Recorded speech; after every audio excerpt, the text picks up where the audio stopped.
지난 시간에는 전 세계 반도체 황제였던 일본이 왜 몰락했고 지금 거액을 쏟아부으며 TSMC를 모셔오는 절박한 이유가 무엇인지, 그리고 라피더스라는 진짜 목표가 무엇인지 자세히 들여다봤죠.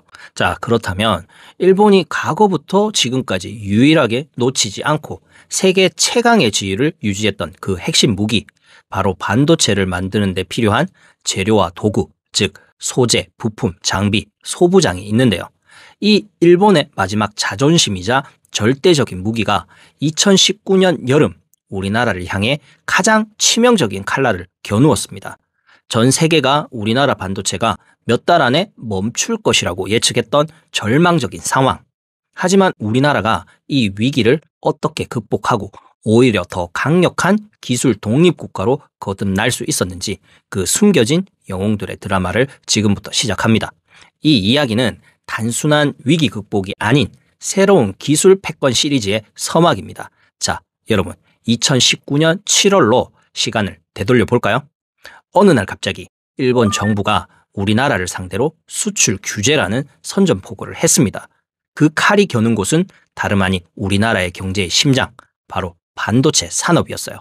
일본이 규제한 품목은 딱 3가지였습니다. 플루오린 폴리이미드, 포토레지스트, 그리고 고순도 불화수소. 결국은 일반인들에게는 이름조차 생소했던 이 3가지 소재가 우리나라 GDP의 10% 이상을 차지하는 반도체 산업의 생명줄을 쥐고 있었던 겁니다. 이 3가지가 없으면 삼성전자나 SK하이닉스 같은 세계적인 반도체 공장은 단 하루도 칩을 찍어낼 수 없었습니다.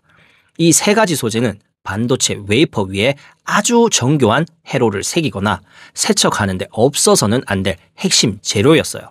그야말로 전략 물자 중에 전략 물자였던 겁니다. 우리나라의 반도체 기업들은 이 3가지를 대부분 일본에서 수입하고 있었죠. 특히 어떤 품목은 수입 의존도가 무려 90% 이상이었습니다. 상상해보세요. 가장 중요한 재료를 남의 나라에서 90% 이상 가져와야 하는데 그 나라가 내일부터 안 팔아 하고 선언한 것과 같습니다. 우리나라 반도체 산업은 그야말로 벼랑 끝에 내몰린 겁니다. 규제 발표 직후 국내 반도체 공장들이 남은 재고로 버틸 수 있는 시간은 고작 3, 4개월 뿐이라는 살얼음판 같은 분석이 나왔어요. 수천억 원의 손해를 감수하고 공정 라인을 멈춰야 할지도 모른다는 공포감이 시장 전체를 짓눌렀죠. 왜 일본은 이 3가지 소재를 택했을까요? 단순히 경제 보복이 아니라 아주 정밀하고 치밀하게 계산된 공격이었습니다. 일본은 자신들이 반도체 제조에서는 우리나라에 밀렸지만 이 반도체를 만드는 데 필요한 원천 재료에서는 우리가 세계를 쥐락펴락한다는 자부심이 있었거든요. 일본의 규제가 그토록 치명적이었던 이유는 바로 순도의 장벽 때문입니다. 예를 들어 고순도 불화수소는 반도체 공정에서 웨이퍼, 세척에 쓰이는데 그 순도가 99.999%, 즉 59 이상이어야 합니다. 100만 개 중에 불순물이 10개도 있으면 안 된다는 뜻입니다. 만약 순도가 조금이라도 낮으면 웨이퍼에 미세한 결함이 생겨서 반도체 칩 전체의 수율이 폭락하게 됩니다. 이 수율은 반도체 기업의 생명줄과 같죠. 이 59 순도를 확보하는 것은 단순히 화학공학 기술이 아니라 수많은 시행착오와 수십 년간 축적된 정제 노하우가 필요한 장인 정신의 영역이었어요. 일본은 이 기술을 수십 년간 철저히 비밀에 붙이며 독점했고 다른 나라가 따라오지 못할 것이라고 확신했습니다. 게다가 일본은 규제 품목을 완제품이 아닌 중간 소재로 교묘하게 지정했어요. 이 때문에 우리나라가 WTO에 제소하거나 국제적 비난 여론을 형성하기도 매우 까다로웠습니다. 국제법상 문제가 적은 선에서 우리나라 경제의 가장 약한 고리를 노린 치밀한 전략이었죠. 이때 많은 외신들은 우리나라 반도체 산업이 몇 달 안에 멈출 것이라고 예상했어요. 그만큼 상황은 절망적이었습니다. 일본의 목표는 명확했습니다. 한국 반도체의 숨통을 단기간에 조여서 국제 경쟁력을 무너뜨리고 다시 한번 아시아 반도체 패권을 장악하겠다는 거대한 야심이 숨어 있었던 겁니다. 자, 그렇다면 이 치명적인 칼날 앞에서 우리나라는 어떻게 이 절망적인 기술 장벽을 극복하고 오히려 더 강력한 자립국가로 거듭날 수 있었을까요? 그 해답은 바로 국가적 원팀 전략에 있었습니다. 결국은요, 이 절망적인 위기가 우리나라에게는 두 번 다시 오지 않을 기회의 골드타임을 선물했습니다. 우리나라는 이때부터 기술 독립을 국가적 최우선 과제로 삼았습니다. 이때 나온 것이 바로 소재, 부품, 장비 산업 경쟁력 강화 특별 조치입니다. 이 특별 조치는 일본의 공격에 맞서는 국가적 방패를 만드는 프로젝트였어요. 이 조치는 단순히 정책 발표 수준을 넘어섰습니다. 당시 정부는 대통령 직속으로 소부장 특별위원회와 TF팀을 신설하고 모든 정책 결정을 초단위 속도전으로 진행했습니다. 관료 주위의 오랜 장벽은 이 비상 상황 앞에서 완전히 허물어졌죠. 이 특별 조치에는 크게 두 가지의 핵심 전략이 담겨 있었습니다. 첫 번째는 전폭적인 돈과 시간의 투자, 그리고 책임 완화였습니다. 정부는 향후 5년간 수조 원에 달하는 대규모 자금을 소부장 기업에 쏟아붓겠다고 약속했습니다. 돈만 준 게 아니고요. 이 소재를 개발하는 데 필요한 테스트 베드와 핵심 인력을 총동원했습니다. 가장 중요한 건 실패에 대한 면책권이었습니다. 소부장 기술 개발은 성공 확률이 매우 낮습니다. 하지만 정부는 개발에 실패해도 그 책임을 묻지 않겠다고 선언했어요. 실패의 위험을 국가가 안아줄 테니 마음껏 싸워보라고 응원한 것과 같습니다. 이는 연구개발에 몰두하는 영웅들에게 가장 강력한 심리적 지원이었습니다. 두 번째는 협력이라는 방패로 대기업과 중소기업의 장벽이 무너진 겁니다. 과거에는 소재 개발 업체가 아무리 좋은 제품을 만들어도 삼성전자나 SK하이닉스 같은 대기업 공장에서 테스트하기가 매우 어려웠어요. 보안 문제나 까다로운 품질 검증 때문이었죠. 이 장벽이 국산화의 가장 큰 걸림돌이었습니다. 하지만 이 위기 앞에서 대기업의 벽이 완전히 허물어졌습니다. 소부장 독립이라는 하나의 목표 아래 국내 대기업들은 중소협력사들에게 최첨단 공장의 문을 활짝 열어주었습니다. 이들은 핵심 기술 노하우까지 공유하며 중소기업의 빠른 성장을 도왔습니다. 국산 소재가 개발되면 가장 빠르고 정확하게 실제 공정에 테스트할 기회가 생긴 거예요. 이건 단순히 돈을 지원받는 것 이상의 성공을 보장하는 최고의 특혜였습니다. 대기업과 중소기업이 생사를 건 동맹을 맺은 겁니다.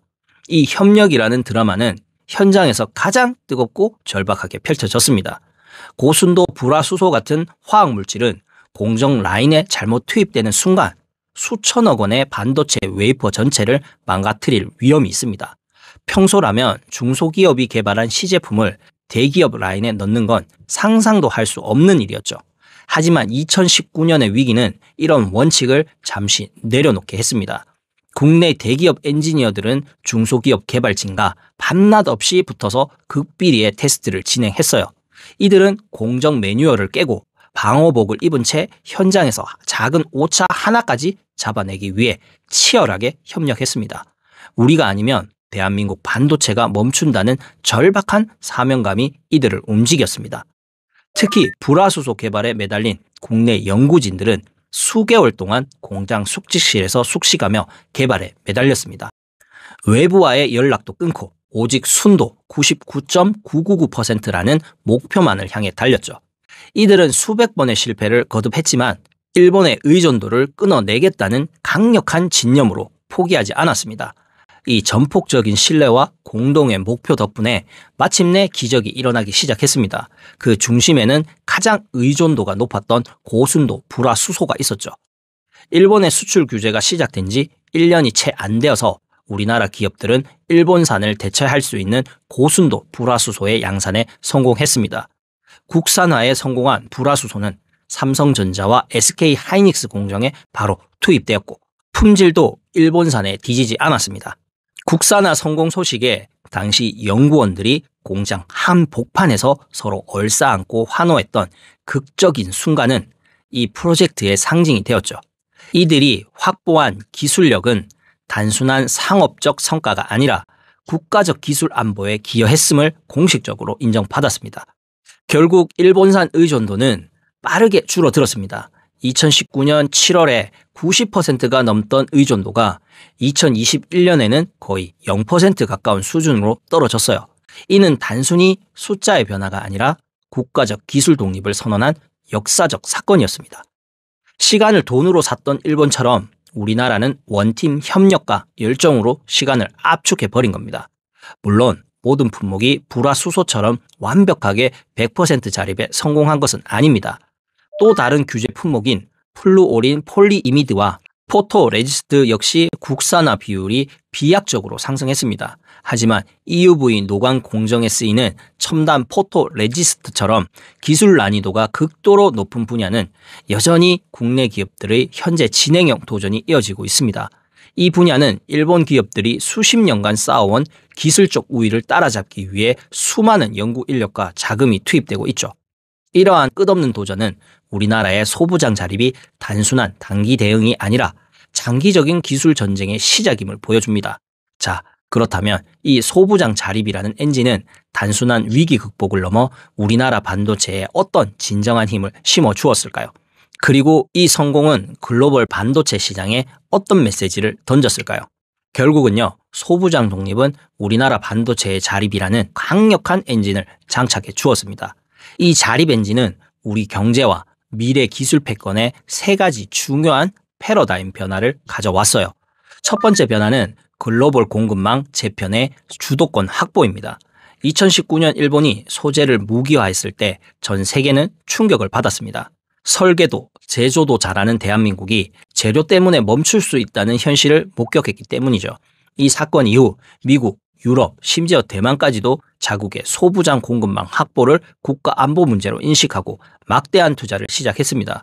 결국은 우리나라의 소부장 자립 성공은 단순한 위기 극복을 넘어 전 세계 반도체 공급망 재편의 방향을 결정짓는 시발점이 된 겁니다. 우리는 이제 수동적으로 재료를 사오는 나라가 아니라 스스로의 힘으로 기술 자립을 이루어낸 자율적인 기술 주권국으로서 글로벌 무대에서 당당하게 목소리를 내게 되었어요. 두 번째 변화는 원가 경쟁력과 가격 주도권 확보입니다. 과거에는 일본에서 소재를 독점적으로 공급했기 때문에 가격 협상에서 일본이 우위에 있을 수밖에 없었습니다. 하지만 이제 국산 소재가 안정적으로 확보되고 공급선이 다변화되면서 상황이 완전히 달라졌죠. 우리나라 반도체 기업들은 가격 협상에서 주도권을 가질 수 있게 되었고 원가 경쟁력을 높이는 데 큰 도움이 됐습니다. 이는 시장의 불확실성을 크게 낮추는 결과를 가져왔습니다. 이제는 일본도 우리나라에 소재를 팔려면 과거처럼 일방적인 가격을 부를 수 없는 상황이 된 겁니다. 우리의 자립이 일본의 소재 독점이라는 무기에 균열을 낸 겁니다. 세 번째 변화는 초격차 기술 확보의 과속입니다. 이게 가장 중요해요. 반도체 공정이 5나노, 3나노, 그리고 2나노로 점점 미세화될수록 공정에 쓰이는 소재의 순도와 정밀도가 생명입니다. 과거에는 새로운 첨단 공정을 개발할 때마다 일본 소재 기업에 의존해야 했고 기술 정보가 유출될 위험도 있었습니다. 하지만 소부장이 자립하면서 상황이 완전히 달라졌습니다. 국내 소재 기업과 대기업이 공동으로 차세대 공정에 필요한 첨단 소재를 기밀하게 개발할 수 있게 된 거예요. 칩을 설계하는 사람, 칩을 찍어내는 사람, 그리고 그 재료를 만드는 사람이 모두 한 테이블에 앉아 비밀스럽게 협력하는 구조가 완성된 겁니다. 이 구조는 기술 개발 속도를 압도적으로 빠르게 만들고 우리나라만의 독보적인 초격차 기술을 확보할 수 있는 강력한 무기가 되어주고 있습니다. 특히 삼성전자와 SK하이닉스가 HBM 등 미래 인공지능 반도체 시장을 선도하는 데 있어서 이 소재 국산화 및 협력 시스템이 얼마나 중요한 밑거름이 되었는지 짐작할 수 있습니다. 우리나라의 이 드라마틱한 소부장 자립 성공에 대해 주변국들은 어떤 반응을 보였을까요? 일본 현지 언론에서는 우리나라의 성공을 두고 한국이 최악의 시련을 오히려 위기로 바꾸었다며 큰 충격으로 보도했습니다. 일본 정부는 자신들의 가장 강력한 무기가 무력화되자 결국 태도를 바꿔 우리나라와 소부장 협력을 강조하는 쪽으로 전략을 선회할 수밖에 없었습니다. 대만이나 미국 역시 우리나라의 소부장 자립 속도에 놀라움을 표했습니다. 특히 대만은 TSMC 유치를 통해 자국 안보를 강화하려는 일본의 움직임과 함께 우리나라의 기술 자립 능력을 가장 경계하는 시각을 보냈죠. 이 모든 상황을 보면 2019년의 수출 규제는 우리에게 고통스러운 시련이었지만 이 시련 덕분에 우리는 어떤 외부의 충격에도 흔들리지 않고 홀로 설 수 있는 힘, 즉 진정한 기술 패권 국가의 자격을 얻게 되었다고 평가할 수 있습니다. 일본의 TSMC 유치와 라피더스라는 전략은 잃어버린 제조의 허리를 되찾고 2나노라는 왕관을 쓰겠다는 국가적 도전입니다. 이들의 전략은 충분히 위협적입니다. 하지만 우리나라가 2019년의 위기를 통해 얻은 소부장 자립이라는 엔진은 단순히 몇 가지 소재를 국산화했다는 것을 넘어섭니다. 소재가 우리 손에 있다는 것은 미래 먹거리를 가장 먼저 개발하고 선점할 수 있는 열쇠를 쥐었다는 의미입니다. 설계, 제조, 소재의 삼박자가 모두 국내에서 완벽하게 돌아가는 이 구조야말로 우리가 2나노 이후의 초미세 공정에서도 세계를 선도할 수 있는 가장 강력한 무기입니다. 결국 우리는 이 드라마 같은 소부장 자립 성공 스토리를 기억하며 앞으로 펼쳐질 반도체 전쟁에서 우리나라가 어떤 새로운 역사를 써나갈지 흥미롭게 지켜봐야 할 것 같습니다. 오늘 이야기는 여기까지입니다. 다음에도 세상의 이슈를 쉽고 재미있게 풀어드리겠습니다. 영상이 유익하셨다면 좋아요, 구독, 알림 설정으로 함께 해주세요. 저는 이슈와 이슈 채널의 행운파파였습니다. 감사합니다.